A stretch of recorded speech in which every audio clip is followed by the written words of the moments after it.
no ar. Plenitude, o programa do Centro Espírita Joana de Ângeles. Produção Seja Barra.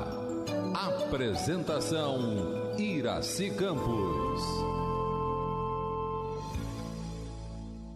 Olá, queridos amigos, nossos espectadores. Como é bom estar com você novamente, entrando em plenitude, eu, você e Joana de Ângeles, mais uma vez hoje. E hoje nós estamos com uma amiga querida, amiga especial, irmã do coração, diretora do Seja Barra, que veio bater um papinho conosco. Um papinho delicioso do lado psicológico do nosso congresso, do 10º congresso que tivemos. Fé, coragem, espiritualidade. E onde entra a psicologia aí? Nossa, é um direcionamento. Se você pega o Evangelho, você vai ver que o Evangelho é um tratado de psicologia. Então, vamos em frente hoje. Como vai, Denise? Seja bem-vinda ao Plenitude. Olá, a gente está muito feliz, né, com tudo que aconteceu no Congresso. Foi fantástico, né? Quantas pessoas foram beneficiadas. Nossa. E eu estou feliz de estar aqui também com vocês, para a gente trocar um pouquinho, contar um pouquinho de como é que foi tudo, até nos bastidores, né? É verdade, é verdade. Então, esse tema que foi feito esse ano passado não, né? Este ano, porque a gente já está pensando no próximo. Neste ano, fé, coragem, espiritualidade, é exatamente para estruturar psicoemocionalmente todos aqueles que lá foram. E eles foram tratados da mesma forma por uma equipe espiritual imensa, coordenada por Joana de Ângeles e Nise da Silveira, fazendo o tratamento psicológico e psiquiátrico dos que estavam lá, né? Ampliando a visão. E aconteceram muitas coisas do lado espiritual, né? Que foi assim, olha, foi perfeito. Esse congresso foi demais. Esse, eu falo, foi o melhor congresso. Foi mesmo, foi mesmo. E foi muito bacana, porque as pessoas não têm essa noção. Não. E você também, como psicóloga, conhecedora da área, conhecedora da Nise, dando o curso de Nise na casa desde o começo. Então, você pode, inclusive, falar das crianças que estiveram no palco, né? Porque a gente teve atores, né? Teve a turma toda do filme, turma toda não, uma parte, né, do filme da vida de Divaldo, e tivemos também os cantores, né, que foi a Juliana e o Liz. Uma gracinha. E 300 crianças. 300 crianças. A gente não colocou mais porque não cabia. Olha, mas mesmo colocando 300, foi um exercício de muita fé. Foi, não foi? A gente teve que ativar fé para tudo como foi lá. Mexeu com o psicológico deles, não foi? Mexeu com o deles, mexeu com o meu, mexeu com o dos evangelizadores, porque foi uma tarefa, né? Foi. E foi impressionante como que esse tema, às vezes a gente coloca um tema, né, orientado pela própria espiritualidade, mas a gente não tem a dimensão do quanto ele vai alcançar. Não tem. E todos que estiveram lá dentro, todos sentiram que poder é esse, né? Que Deus nos dotou, que é uma potência, mas que fica adormecida e que, às vezes, é no momento desse que a espiritualidade ajuda a ativar, ajuda a dizer, olha, vocês podem tudo, vocês podem mais, que é o refrão da música. Né? E foi muito interessante desde o início, como é que foi esse trabalho psicológico com as crianças.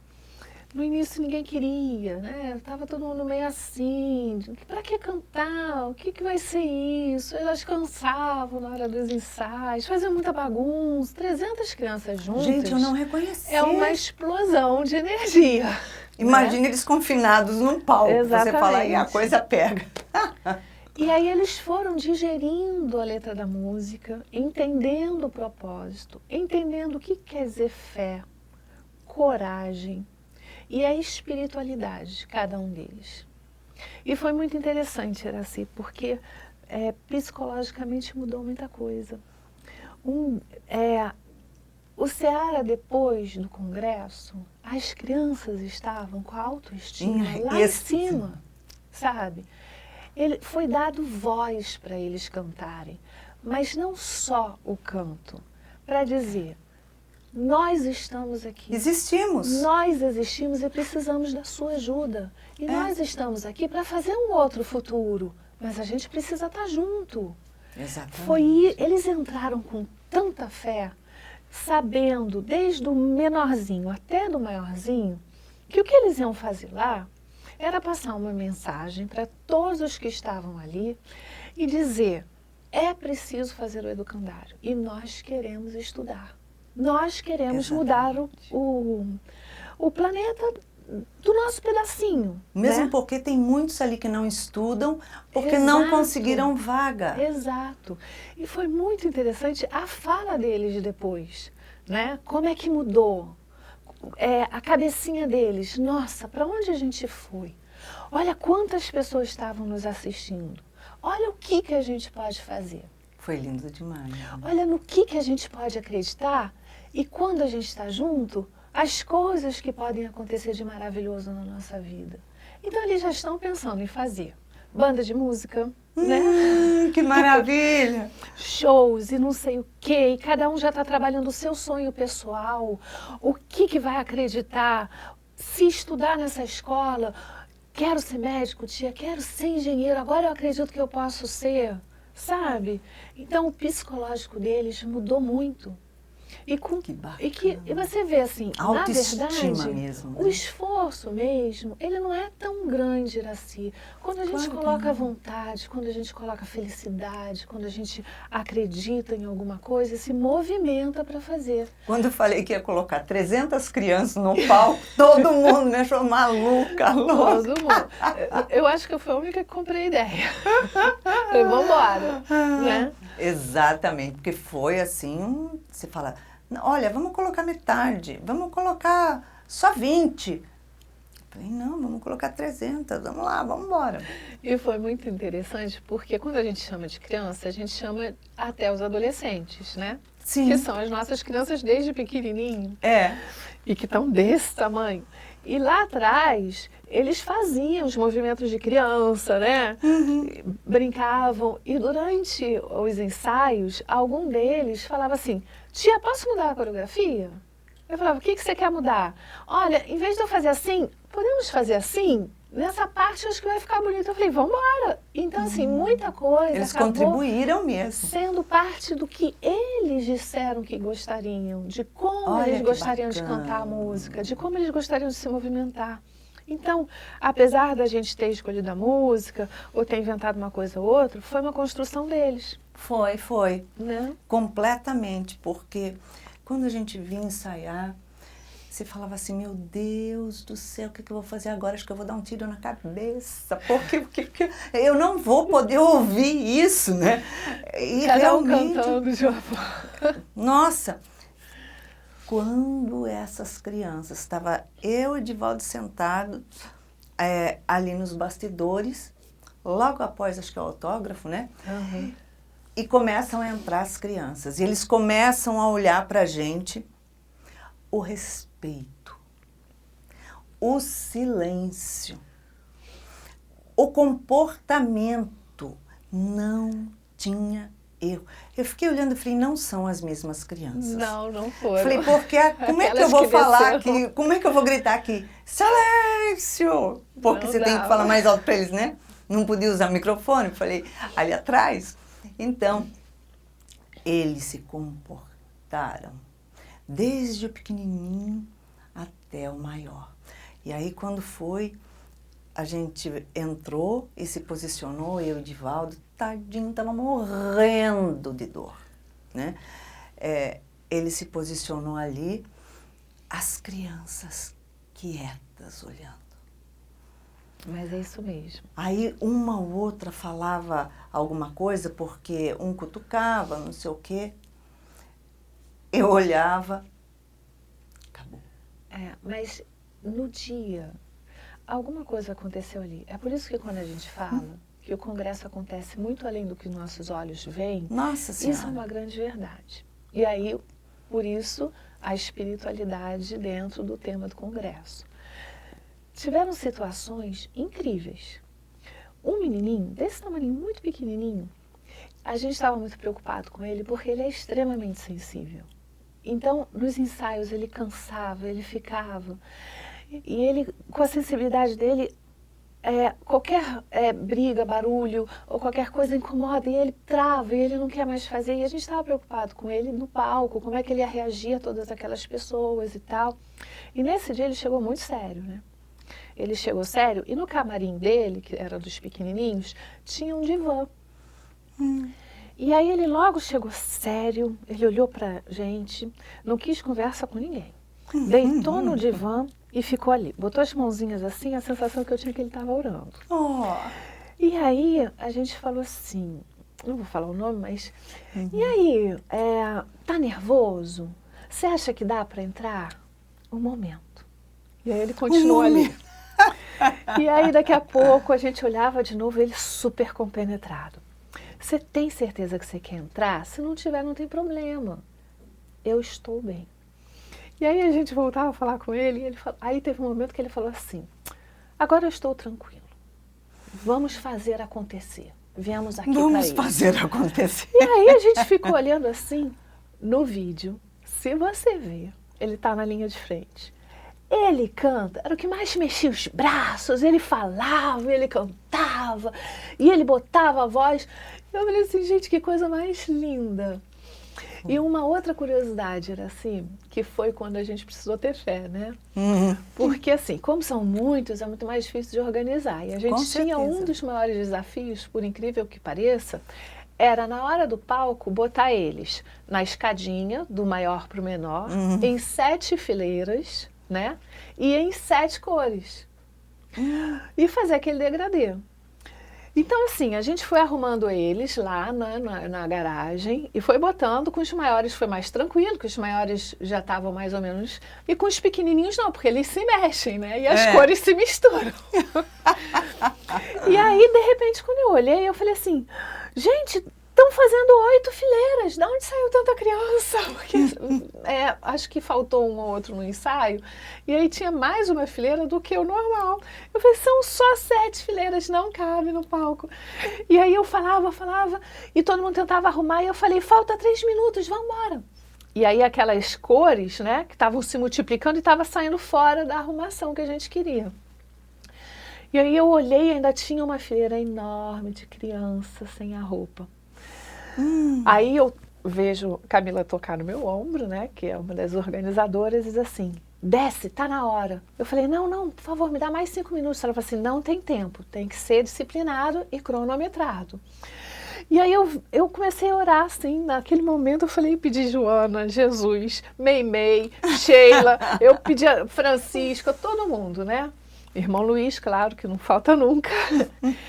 E aí eu virei para ela e falei assim, não vai ter mais 5 minutos. Ela falou assim, não, tem que ser agora. Quando eu desvirei, mas isso foi segundos, estavam todos armados.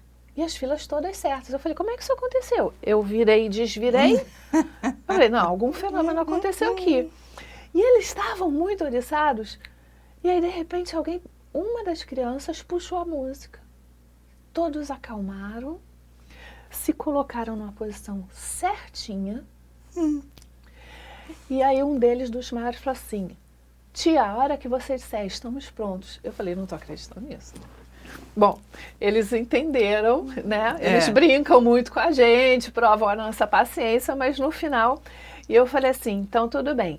Vira a primeira fileira, botam uma mãozinha no ombro para descer, sem desmanchar, e vão entrando no palco. E assim foi. Todos descendo num silêncio, numa concentração. Foi muito. E você viu, não teve barulho. Entraram no palco, se arrumaram, se prepararam e mandaram o que tinham para falar, Iraci. Foi muito especial, muito lindo. Que as pessoas choraram muito. Mas muito, muito. Todo mundo se emocionou. Que só se fala dessas crianças. Porque antes era, quando a gente falava do educandário, era no imaginário. Agora eles viram, elas estão ali. E elas existem, né? Existem, estão e não dizendo, estão todas ali. Nós precisamos disso. Nós queremos o educandário para ter uma chance. Com certeza. Porque nós fazemos parte dessa terra. Nós também queremos provar que somos capazes e de fazer o mundo melhor. Com certeza. Né? E isso, com certeza, deve ter ficado de alguma forma uma marca na vida deles, porque mexeu muito com o psicológico, tanto das crianças quanto dos pais, porque foi uma manobra e tanta. E tanta. Os ensaios dentro da comunidade, levar, trazer, são muitos, as dificuldades de locomoção com eles é eles não difícil, têm dinheiro para tomar um ônibus, nada. E não assim, foi brincadeira, não. Foi, mas foi muito interessante o que aconteceu. Uma das adolescentes, que já tem filho, que também é assistido do SEJA, no início dos ensaios, ela ficava olhando assim para a gente falar e ela ficava tentando entender o que era o educandário, né? E aí ela perguntou assim, me tira uma dúvida, tia. Eu já estou grande, talvez eu não vá mais estudar nesse educandário, mas o meu filho vai poder? Eu falei, mas é claro que sim. E quem sabe você até não pode trabalhar, né? No educandário. E aí ela virou para todos eles e falava assim, ela é a mais bagunceira, né? Silêncio! Todo mundo cantando! E aí todo mundo obedecendo. E um deles, também no momento que eles estavam fazendo bagunça, ele virou e falou assim, olha aqui, nós somos os escolhidos de Joana, viu? Olha a nossa responsabilidade diante disso.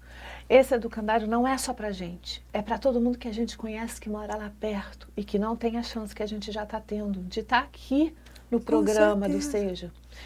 E aí eles começaram a fazer um trabalho todo interno de acreditar que podiam. Isso foi muito importante. Porque, na verdade, quando a pessoa acredita, é a fé que ela tem em si, né? Própria.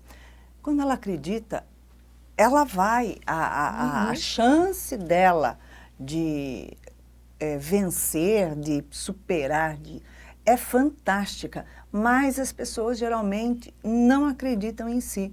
Então, quer dizer, transfere para o outro e diz, ora por mim. Denise, nós paramos para refletir, né? Como eles têm naturalmente uma baixa estima muito grande. A quantidade de jovens que tem vindo em depressão é absurda.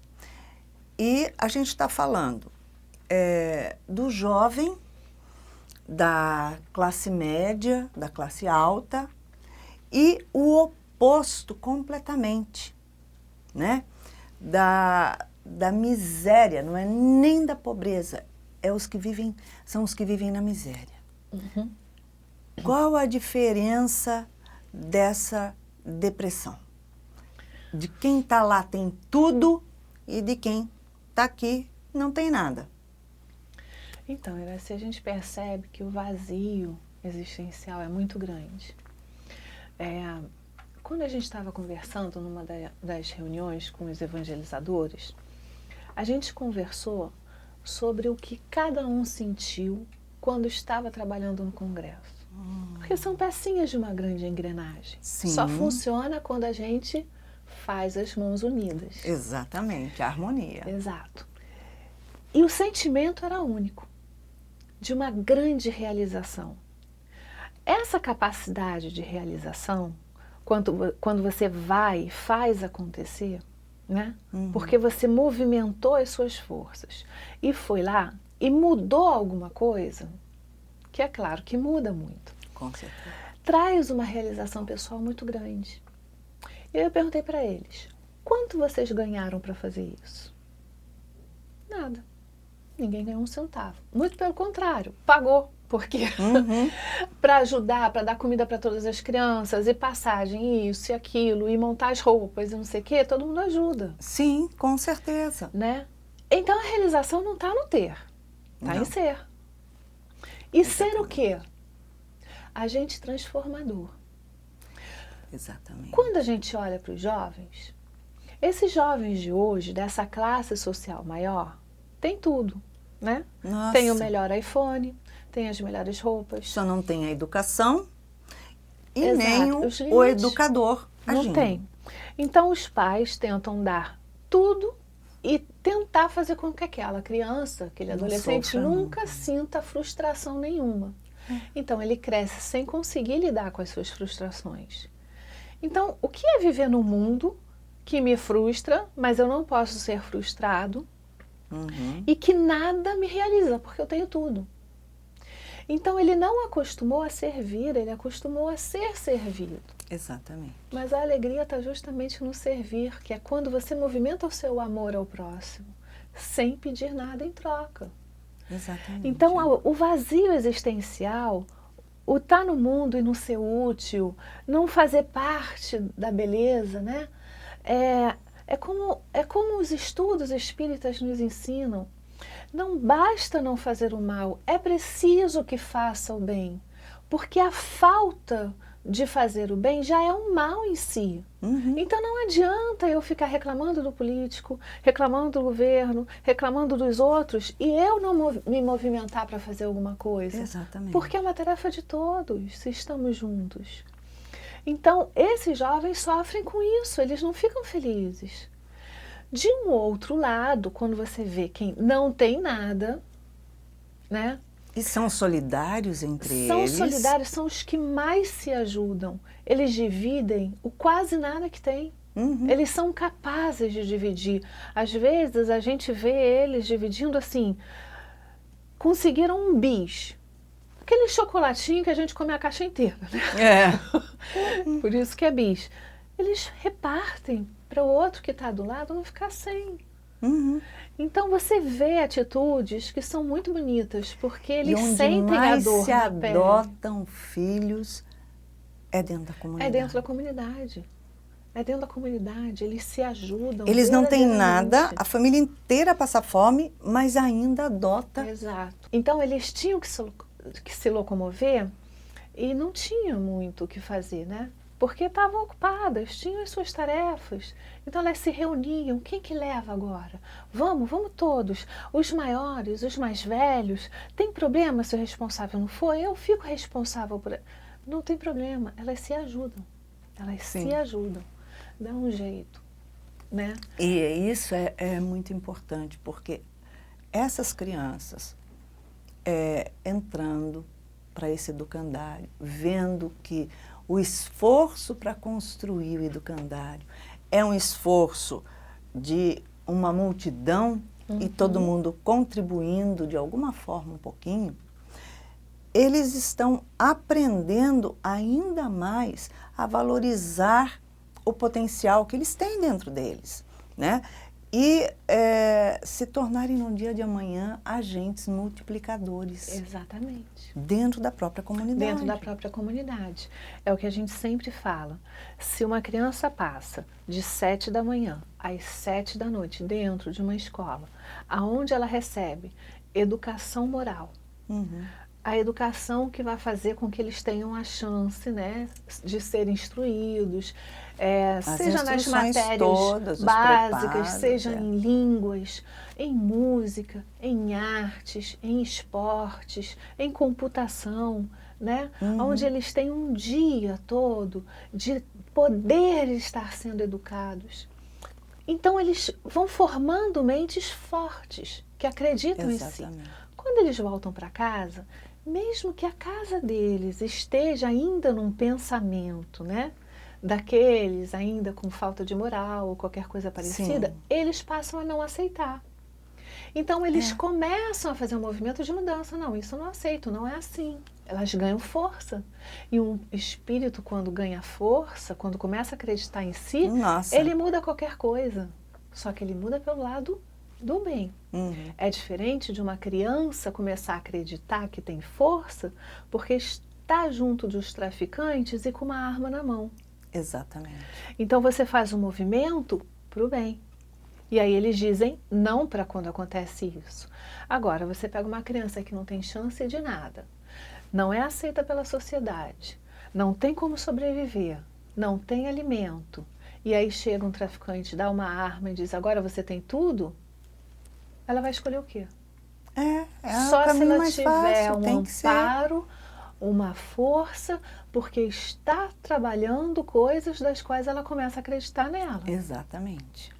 Então essa que é a grande tarefa. Se você pega 1000 crianças e bota dentro de um educandário, essas 1000 multiplicam para todo aquele espaço uma nova forma de pensar e de agir. A gente percebe, né, nos trabalhos que nós fazemos com essas famílias todas assistidas, que uma quantidade enorme de famílias começam trazendo os amiguinhos dos filhos, primos, pode trazer não sei quem, mesmo que não esteja aberto para outras famílias virem fazer parte do programa, mas a quantidade que eles buscam trazer e fazer com que eles se agreguem, mudando, porque eles percebem, né? Você vê a criança que ela foi criada aqui dentro, ela começou ali pequenininha, a cabeça dela é outra. É outra. E assim, eu me lembro de um caso muito curioso, de uma adolescente que ficava dentro da sala de aula e ela tocava um rebu danado. E aí um dia eu chamei ela para conversar e perguntei assim, olha, o que está acontecendo? Por que você faz isso? Aí ela falou assim, porque eu acho isso tudo muito chato. Aí eu falei assim, tudo bem, vamos lá, vamos conversar com a sua mãe? Vamos ver por que está acontecendo isso? Aí ela falou assim, mas a minha mãe não vem.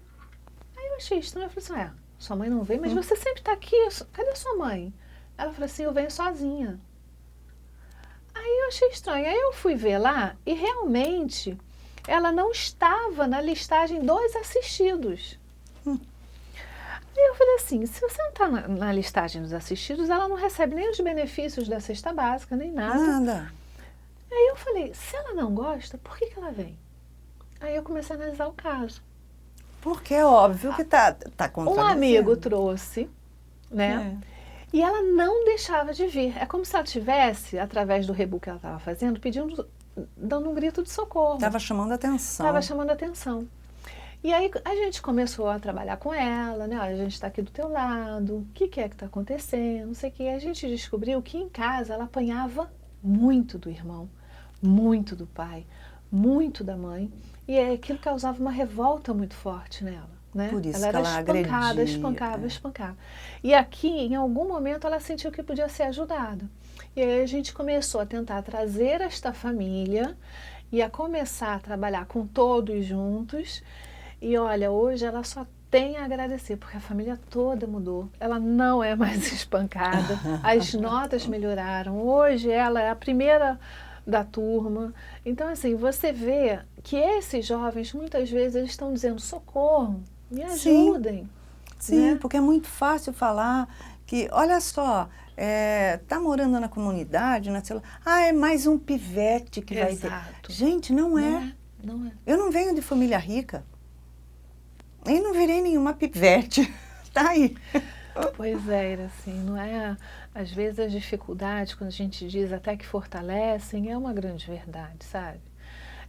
Mas a gente precisa olhar para elas com carinho e ver o que está acontecendo. E eles precisam não só dessa estrutura, né, religiosa, dessa estrutura moral, mas da estrutura psicológica, se preparar para a vida. Né? E é bacana ver que como a gente trabalha os livros da série psicológica também na evangelização, então a gente vai vendo a transformação deles. Vai. A gente tem trazido muito a Nise também, né? Sim. A série psicológica de Joana sempre foi trabalhada e agora a Nise entrou até alertando os pais da importância deles olharem de forma diferente. Ela dá um sacode, né? Nossa, o livro reconstruindo, os pais ficam assim na aula, então eles falam assim, mas é tudo isso, mas a gente dá de tudo, a gente faz tudo. Eu falei assim, mas exatamente, né? Teve uma aluna até que falou assim, mas eu dou o melhor de mim. Eu falei assim, mas o que você acha que é o melhor? Às vezes não é. Então, assim, ela vem esclarecendo esses pais para que possa passar exatamente o que essas crianças estão precisando. Porque não é a falta de limites que vai ajudar eles. Não é o ter tudo que vai ajudar eles. Então, tem que muito menos evitar que eles sofram. Claro. Ao contrário, então, vai proporcionar maior sofrimento. Exatamente. Então, quando ela vem trazendo todas aquelas situações, né, de caráter psicológico, né, o controlador, o dependente emocional, tudo isso é para que esses pais aprendam a se conhecer para poder conhecer esses filhos. Porque não adianta ditar regra para os filhos se eles fazem de forma diferente. Os filhos enxergam. Hoje, são os filhos que comandam a casa, os pais que dão ordem. Eu conversando com uma mãe recentemente, eu perguntei, e a sua filha? Né? Porque ela veio falar comigo que ela estava mal, tal. Falei, e a sua filha?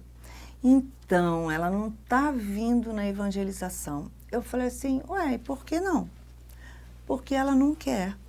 Eu falei, ah, tá, ela não quer? Não. Falei, quantos anos ela tem?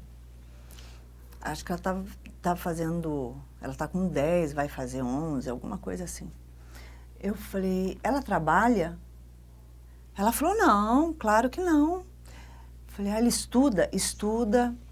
Eu falei, como é que ela consegue comida? Como é que ela consegue roupa? Como é que funciona isso?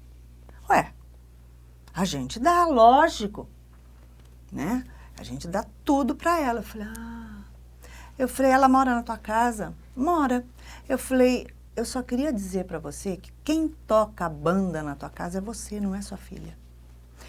Enquanto ela morar debaixo do teu teto, enquanto ela não for autossuficiente, ela não se autossustentar, ela não tiver total independência em tudo que ela faz e continuar morando no teu teto, a casa é sua, quem toca a música é você, e então ela dança a música que você tocar. Aí ela diz assim, ai, mas ela é muito teimosa, eu já não sei mais o que fazer. Eu falei, então, que tal parar de ficar dando tudo? Falei, tira o telefone celular. E ela falou, mas como eu vou deixar sem telefone? Eu falei assim, eu só queria fazer uma pergunta. Eu falei, a sua mãe, ela já veio da barriga da mãe dela com o telefone? Imagina, na época da minha mãe não tinha. Eu falei, não é que ela sobreviveu? Eu falei, nem na minha. Eu falei, olha só. Eu falei, então, tira o que ela tem de mais importante. Mas não é tira como um castigo que eu vou dar depois. Conquiste. Tudo na vida tem que ser conquistado. Tudo que vem dado não tem valor. Aí ela falou que ela já respondeu, já discutiu com a filha e já chegou a bater na filha. E não adiantou nada. Eu falei, não adiantou nada. Ela falou, não. Eu falei, então, o que falta não é você bater na tua filha, é você educar ela.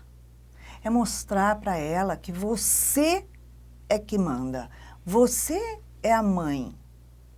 Então, a ela cabe obedecer e aprender. Ponto. E o que aconteceu quando você bateu nela? Ela falou, olha, ela veio para cima de mim, mas ela me bate mesmo. Eu falei, peraí, mãe, você está dizendo que você deu uma surra na sua filha e a sua filha de 10 anos bateu em você. Ela falou, foi. Eu falei, e o que você fez? Eu não podia bater nela porque ela batia em mim também. E sempre foi assim daí. Então, eu comecei a deixar. Eu falei, mais fácil deixar, né? Eu falei assim, olha só, você não está dando amor a ela. Porque você não está educando.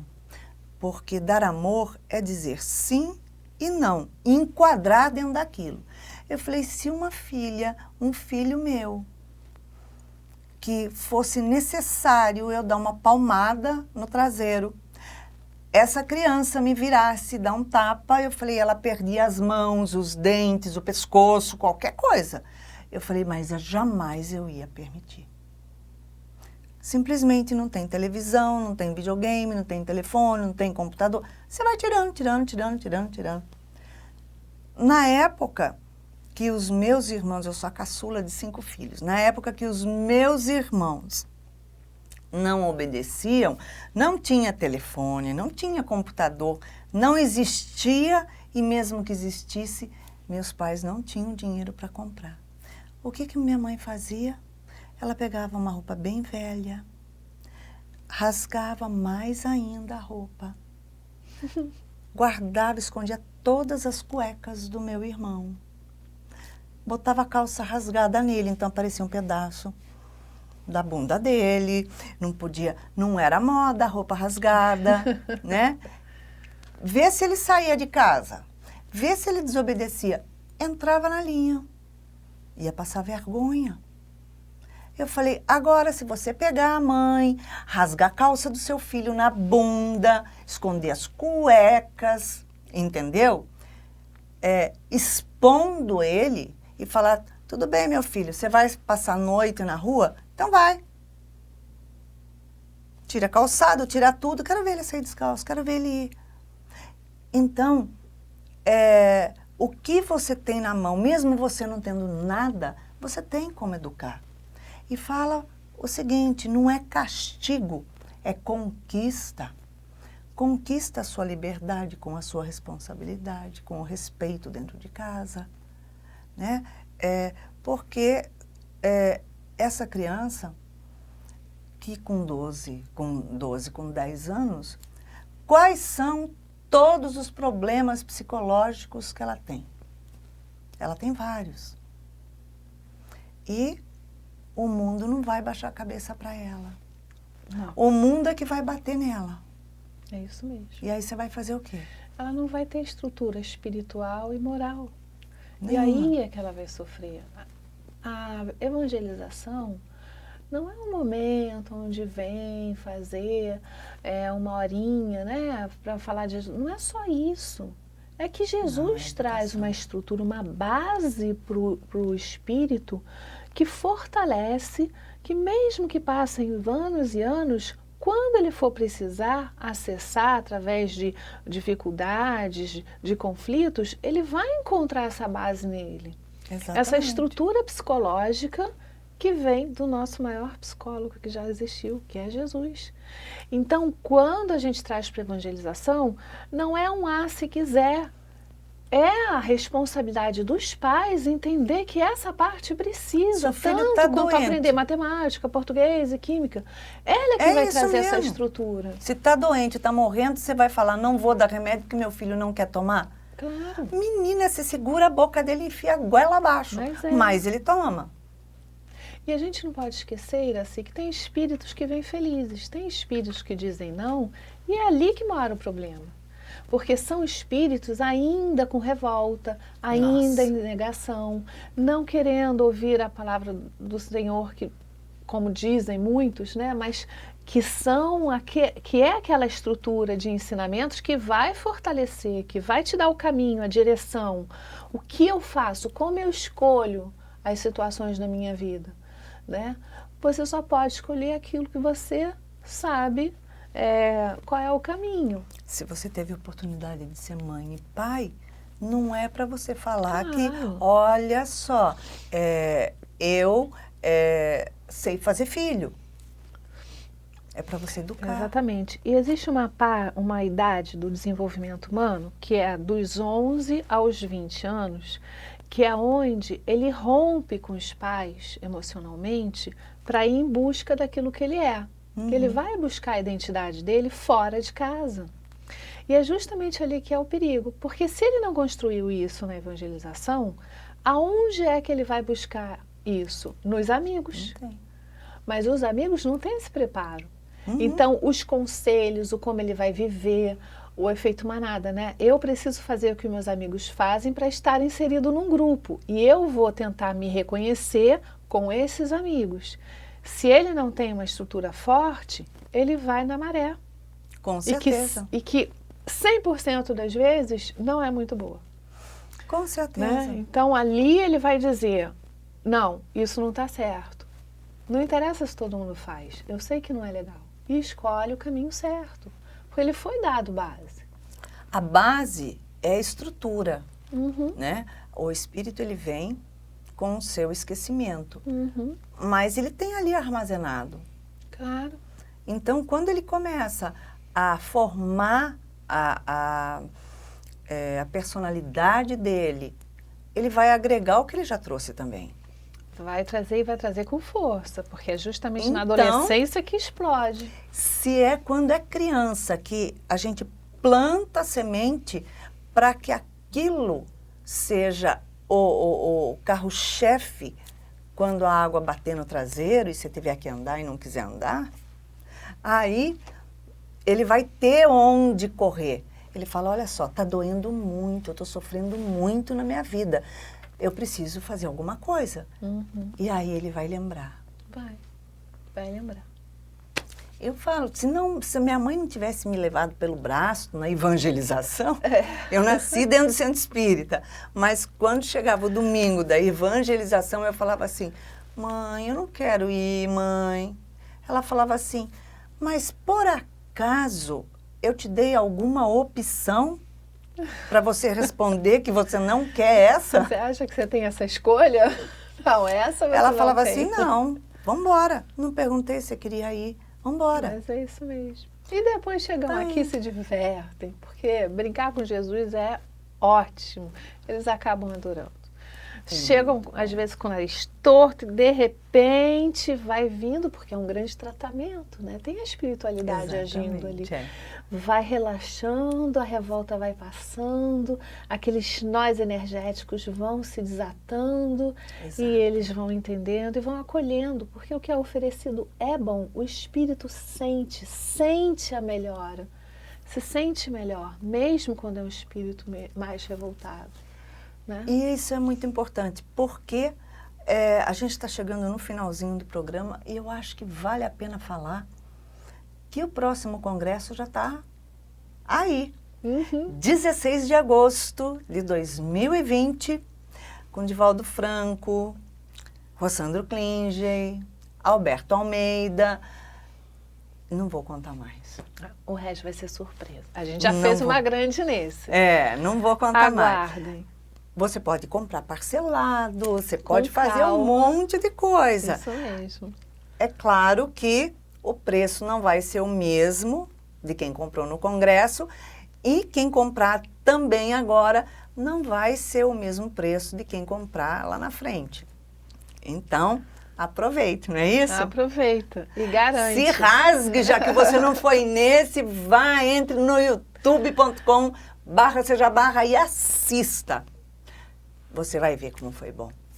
Denise, deixa uma mensagem para as mães, para os pais e para os jovens que estão nos assistindo. Bom, para as mães e pais, eu queria dizer a mesma coisa que a gente falou sempre no congresso desse ano, que é para acreditar na missão que lhe foi dada. Se Deus confiou os filhos deles a você para serem co-criadores, acreditem na força de vocês. A força vem de vocês, está ali. Então façam o trabalho de vocês como ele deve ser feito. Não como vocês acham que a criança pode estar querendo, porque ela ainda não tem discernimento para isso. E para as crianças, vamos caminhar juntos, com braços dados com o Cristo, porque não tem caminho melhor. E aí a gente faz acontecer o nosso futuro de forma diferente. É isso aí. Dedê, obrigada. E com certeza, juntas, Claro que somos sim. mais Mais fortes.